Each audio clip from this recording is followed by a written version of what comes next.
할렐루야. 예배 시간 말씀을 전하는 시간에 여러분들이 헌금하면 헌금을 가지고 목사가 축복하며 기도합니다.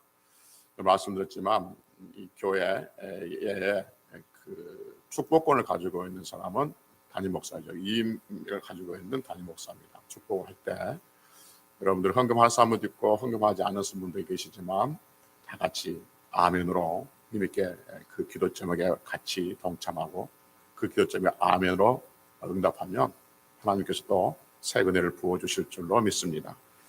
할렐루야. 잠깐 우리 예배 시작하기 전에 말씀드렸는데 오늘 아침에 충격적인 뉴스를 다 보셨을 것입니다. 들었을 것입니다.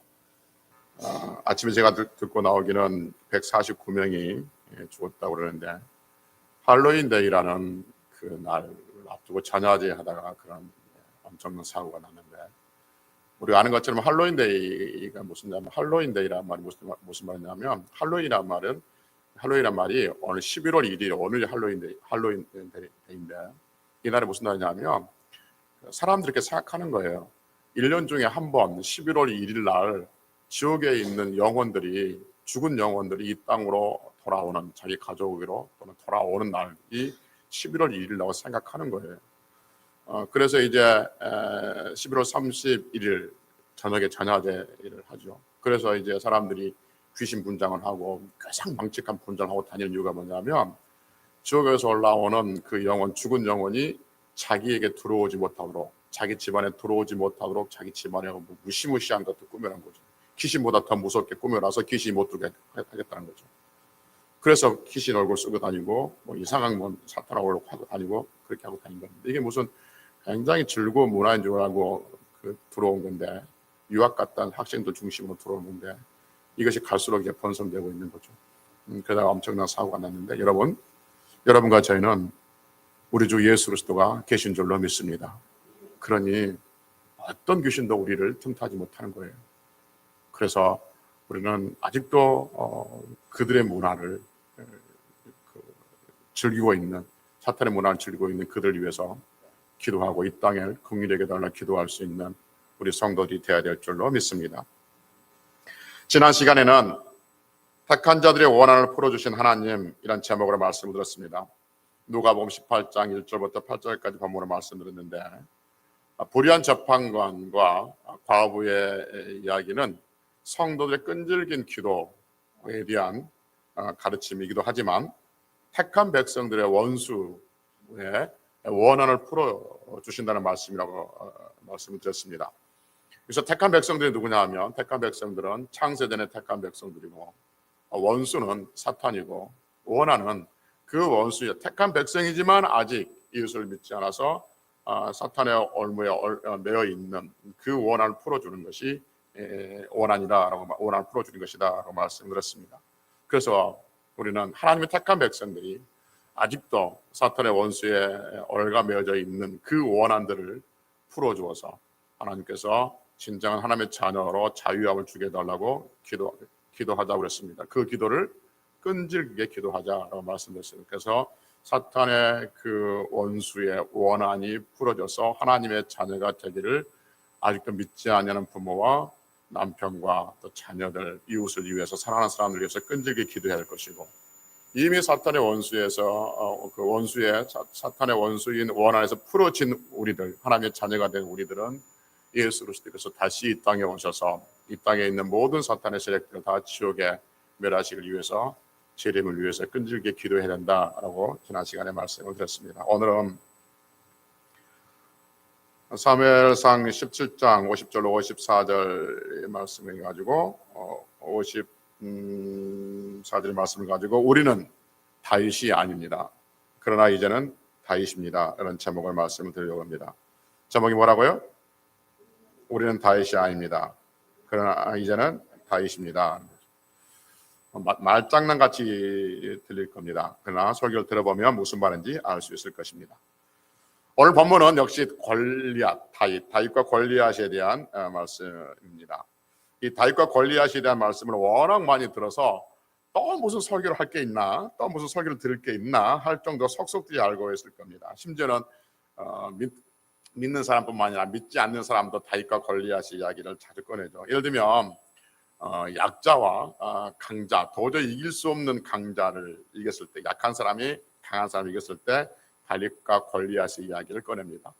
여러분들 어떤 사람이 이야기하는데 앞에 설명을 하나도 못 들었어요. 하나도 못 들었는데 마침 여러분이 무슨 이야기 들었냐면 그것은 막 다윗과 골리앗 같았어.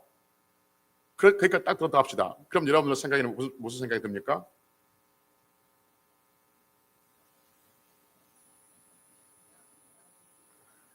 앞에는 무슨 말인지 모르지만 약한 자가 강한 자를 극적으로 이겼구나 라는 것을 알 수 있죠.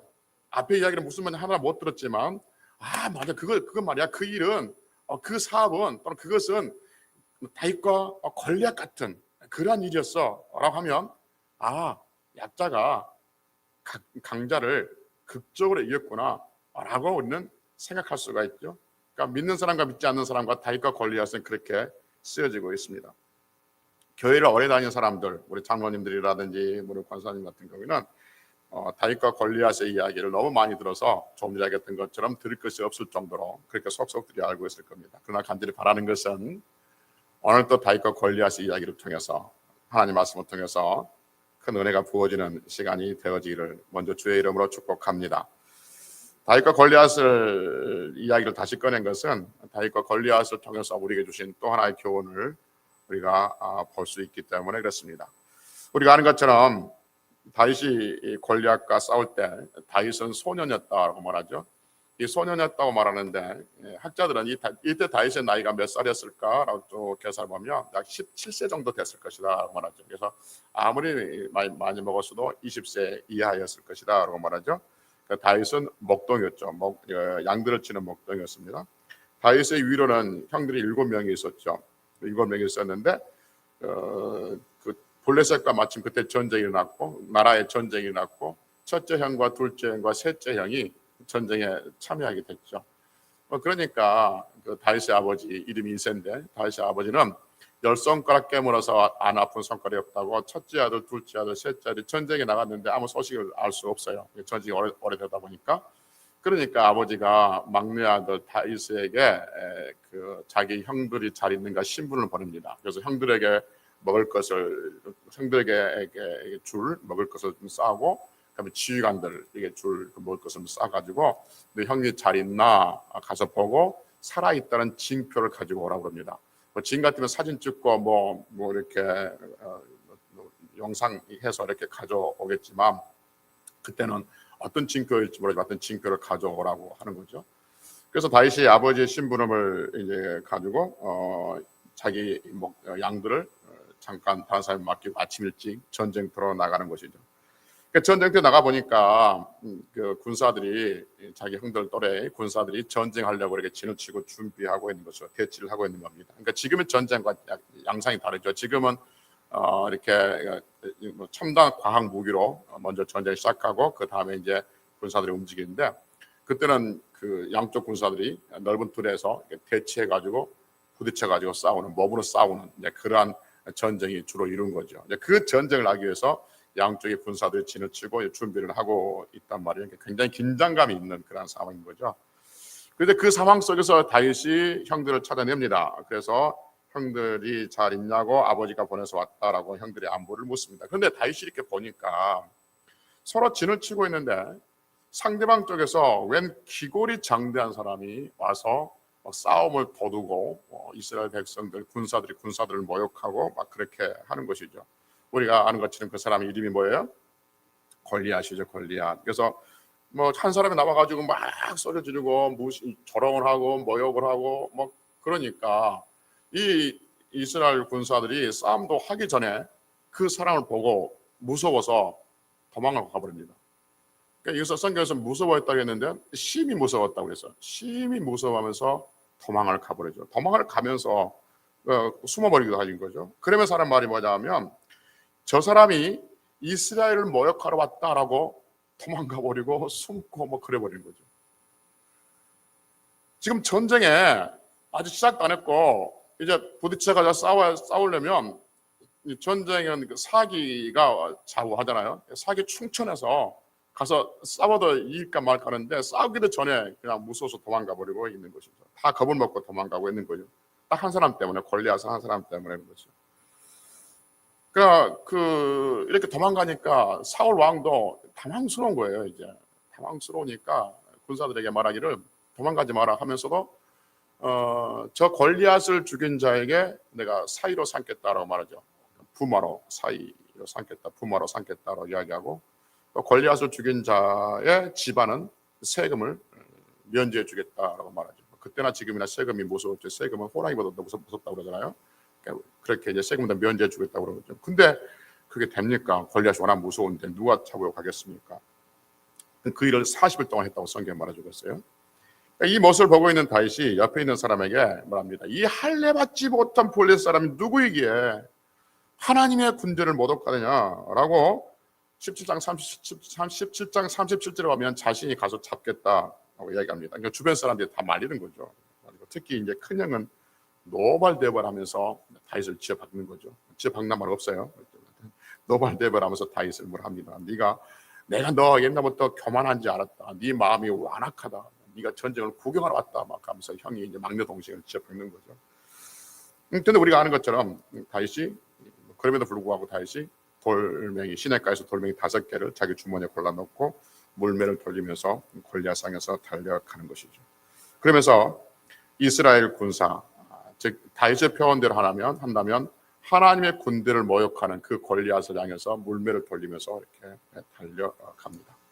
그런데 물매를 돌리면서 달려가다가 적당한 거리에서 다윗이 그 물매를 놓으니까 돌이 날아가서 골리앗의 어디에 박힙니까?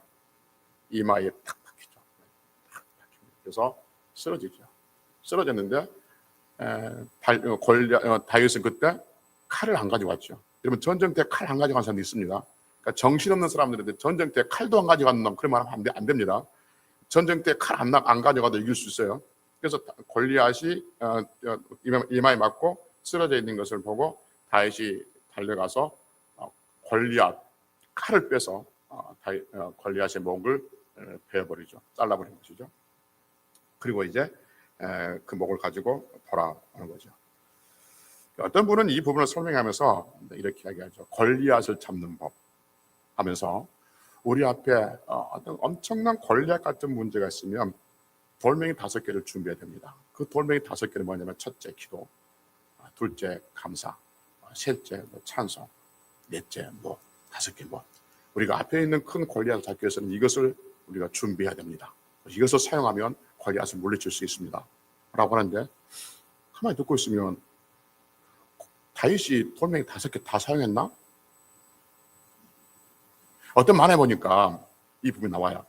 그래서 다윗이 돌멩이를 막 돌리고 탁 던졌는데 첫 번째 뿅 빗나가버린 겁니다. 그러니까 두 번째 또 막 가지고 탁 던졌는데 갑옷이 맞고 툭 떨어져요. 이게 3번째인가 4번째인가 해서 이마에 딱 맞고 쓰러져요. 그때 내가 보고는 여러 개 던졌는데 우연히 하나 맞았네, 그런 생각이 드는 거예요. 그걸 보고는. 그래서 성경은 여러 개 던져서서 우연히 하나 맞는 것이 아니라 그 정확하게 하나님께서 거기에 간섭하신 줄로 믿습니다. 그래서 이마에 박힌 거예요.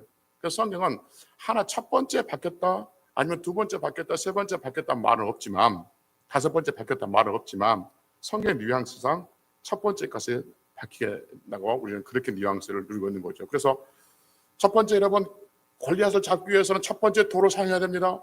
두 번째 도를 사용합니다. 세 번째 기도를 사용해야 됩니다. 이렇게 나오면 다 사용했나? 하나만 사용하지 않았나? 이런 생각이 들 수가 있다는 거죠. 왜 이런 말을 듣냐면 성경을 자기 상황에 따라서 그런 형편에 따라서 귀에 걸면 귀걸이, 코에 걸면 코걸이, 그런 식으로 해서는 참 불편하다 하는 생각을 갖게 된다는 거죠. 어쨌든 간에 돌이 맞았어요. 그래서 이제 골리앗을 다윗이 목을 베가지고 쳐준 거예요. 그랬더니 순식간에 전세가 역전이 돼버린 거죠.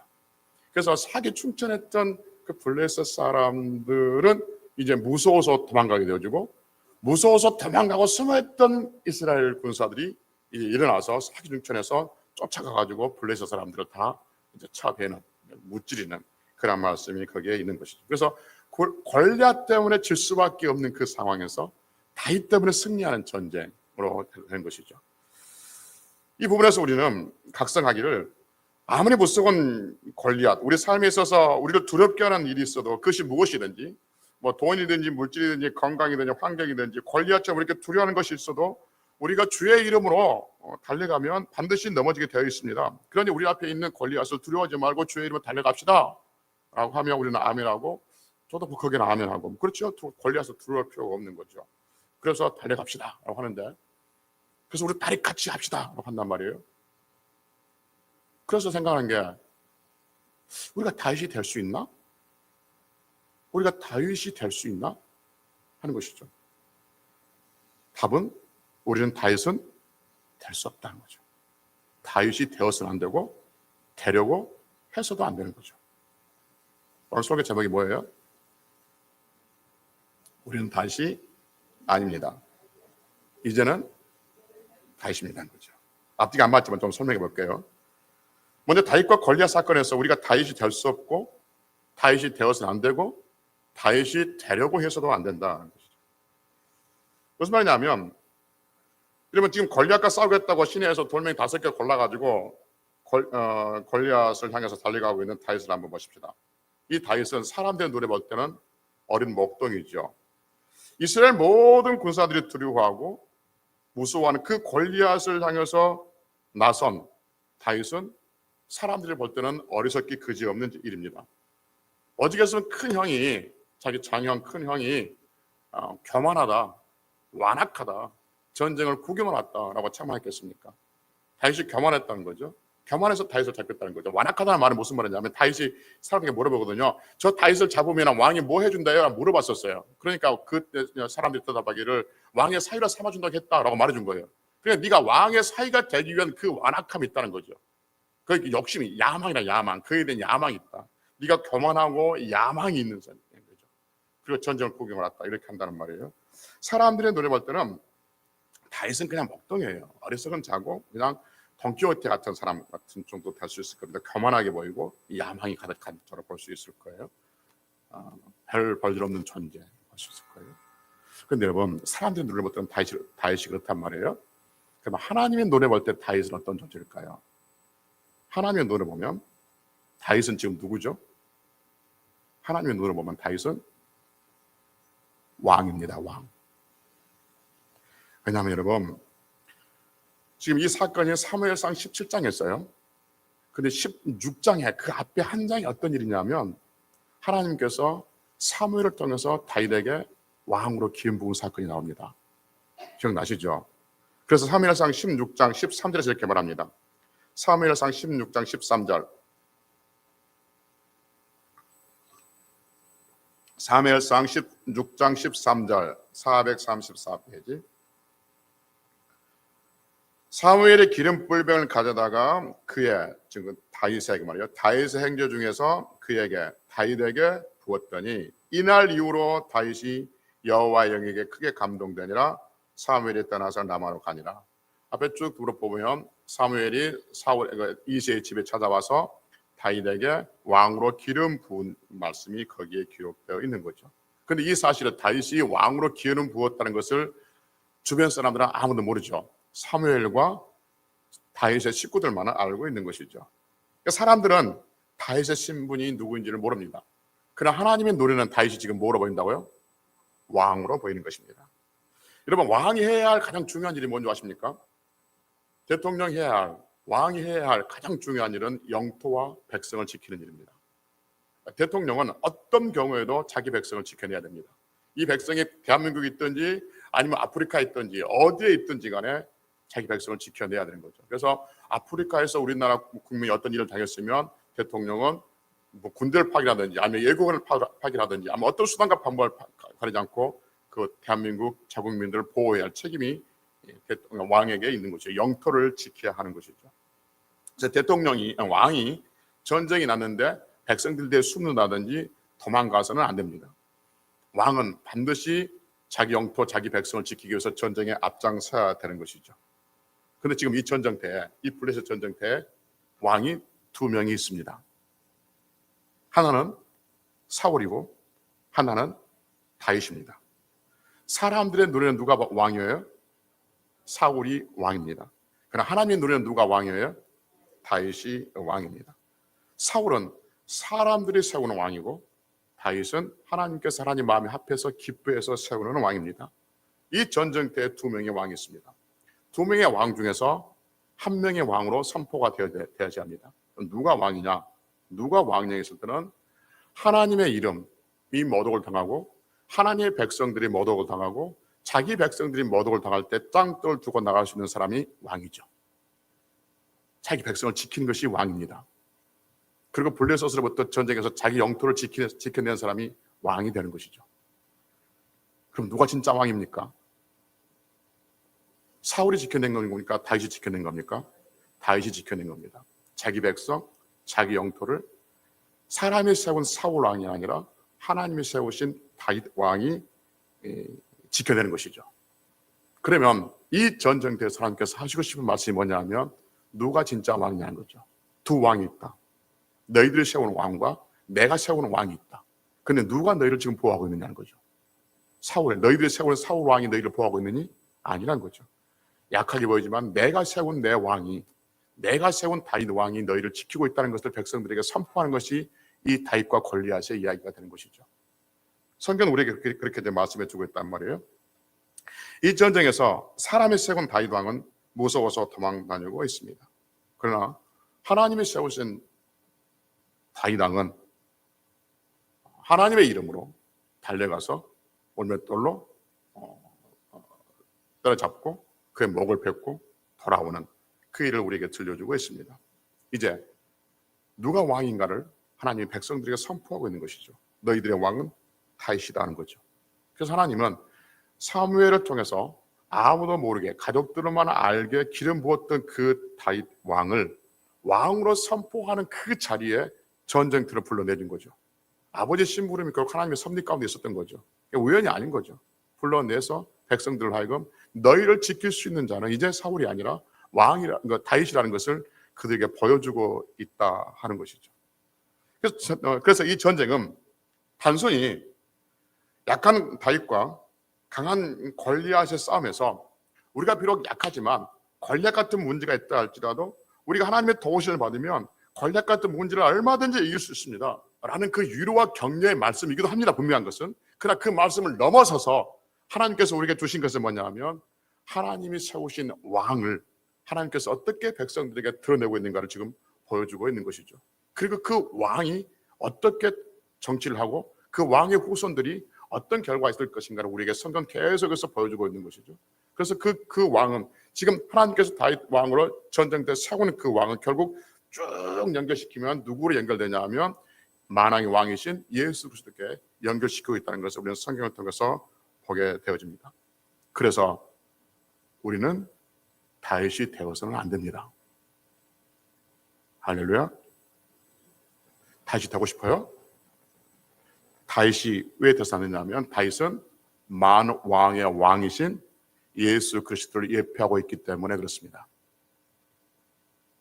그래서 우리는 다윗이 되어서는 안 되고 다윗이 해서도 안 된다는 것이죠. 골리앗은 무엇이냐면 골리앗은 사탄의 두목이 되는 것이죠. 그래서 다윗이 골리앗을 때려잡았듯이 만왕의 왕이신 예수 그리스도께서 우리에게 오셔서 골리앗으로 상징된 그 사탄의 머리를 밟을 것이라는 것을 이 전쟁에서 그림으로 그려주고 있는 것이죠.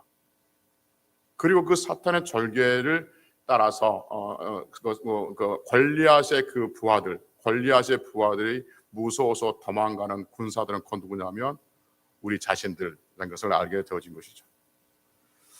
그러면 봅시다.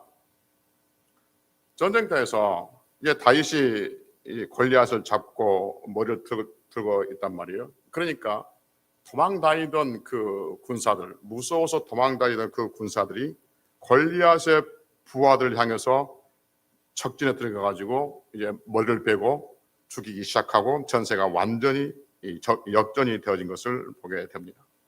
그러니까 무슨 말씀이냐면 여러분, 다윗이 골리앗의 머리를 뱉단 말이에요.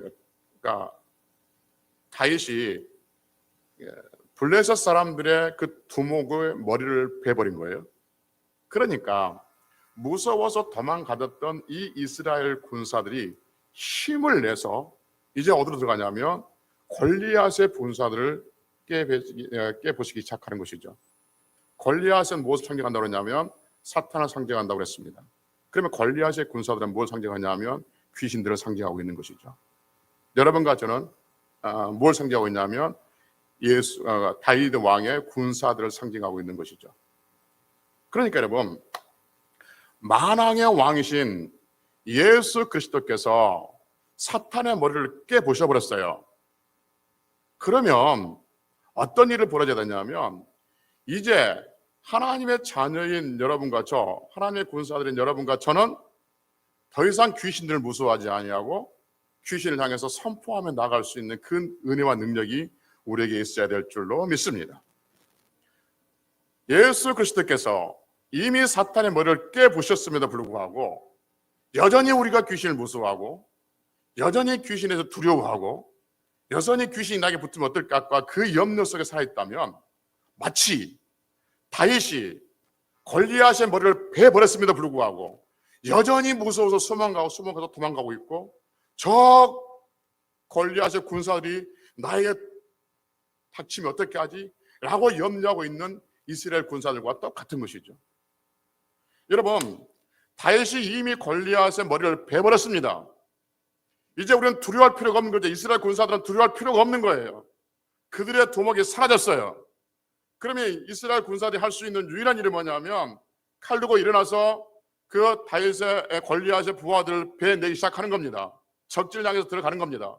그 이야기가 지금 사무엘상 17장 50절부터 54절까지 얼마나 많은 지역까지 그들 들어가서 블레셋 사람들 쳐냈는가를 우리에게 보여주고 있는 것이죠.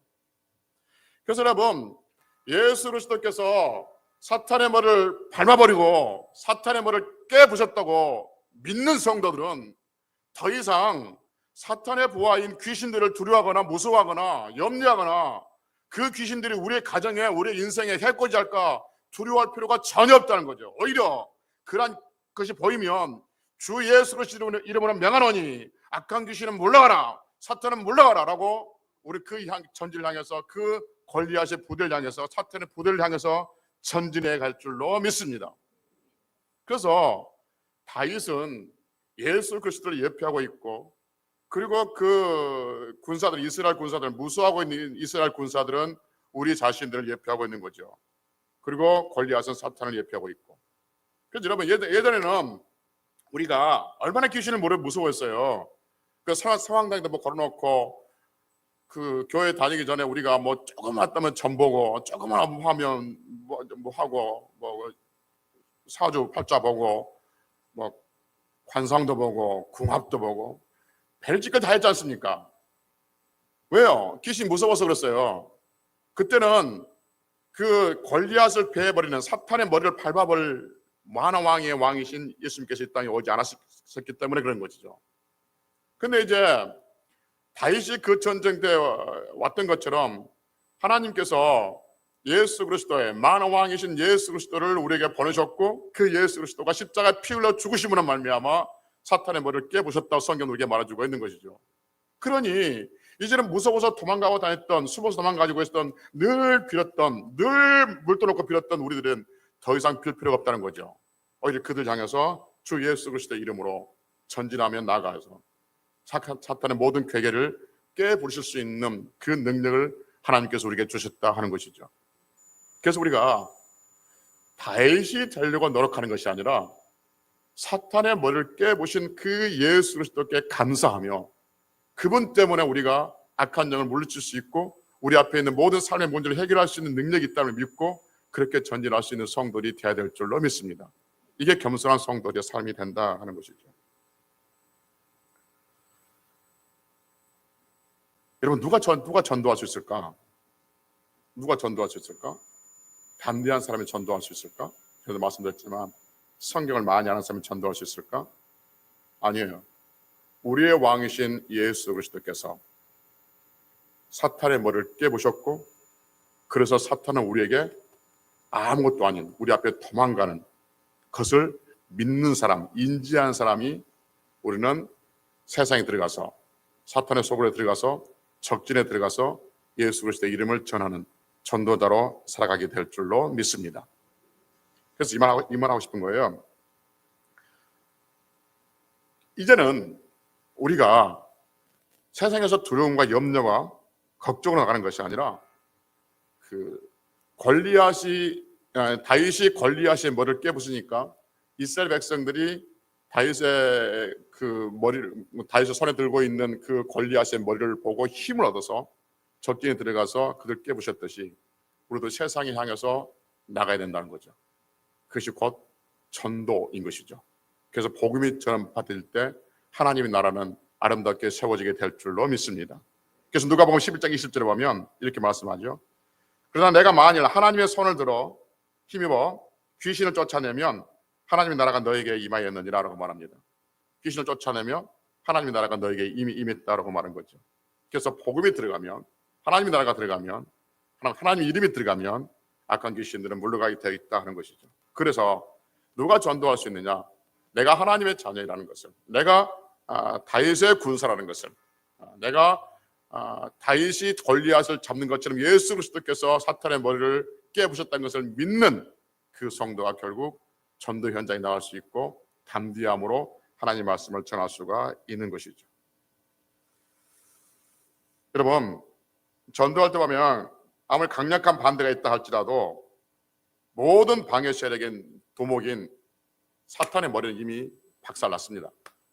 그들이 아무리 강한 것처럼 보인다 할지라도 이미 그들의 도목의 사탄은 예수 그리스도의 그 보혈련에서 박살나고 없습니다. 그래서 우리가 들어가기만 하면 됩니다. 들어가서 복음을 전하면 악한 영들은 물러가고 그리고 예수 그리스도의 이름이 드러나고 하나님의 영광이 드러나는 그런 놀라운 일이 생겨날 줄로 믿습니다. 오늘 제목이 뭐였냐면 우리는 다윗이 아닙니다. 그러나 이제는 우리는 다윗입니다 라고 했습니다.